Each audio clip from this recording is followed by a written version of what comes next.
The city of Sacramento faces a major budget deficit. As you know, it needs to be resolved in the next 20 days. And city leaders taking another step toward approving a budget plan last night. ABC 10's Candace Red is in Sacramento this morning with more details. Hey, Candace.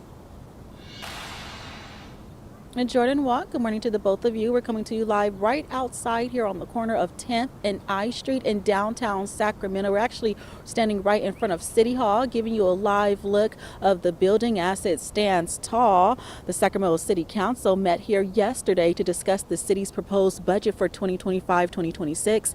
We're talking about a $1.65 billion budget.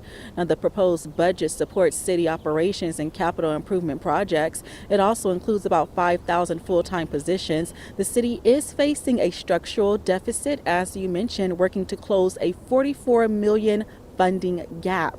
Well, city leaders in part blame inflation for the deficit. Now, when it comes to solutions, the city is looking into possibly eliminating 70 vacant positions and 12 filled positions. Now, that even includes cutting some vacant positions at the Sacramento Police Department. Now, during yesterday's meeting, council members expressed their concerns over the proposed budget. They also outlined their hopes for the future. Some want to preserve youth programs, immigrant services, and keep the residential parking permit program free. Before we eliminate any critical funding for youth and families, we lay off any staff who relies on their paycheck to provide food and housing for their loved ones. City Council, we have to have the courage to reallocate some of these vacant positions from the police department to protect services that directly supports our working families.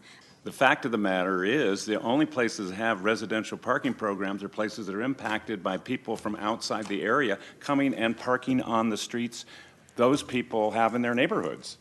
So they are being they're not only losing the opportunity to park on their streets, now we're proposing to charge them for the privilege of losing it.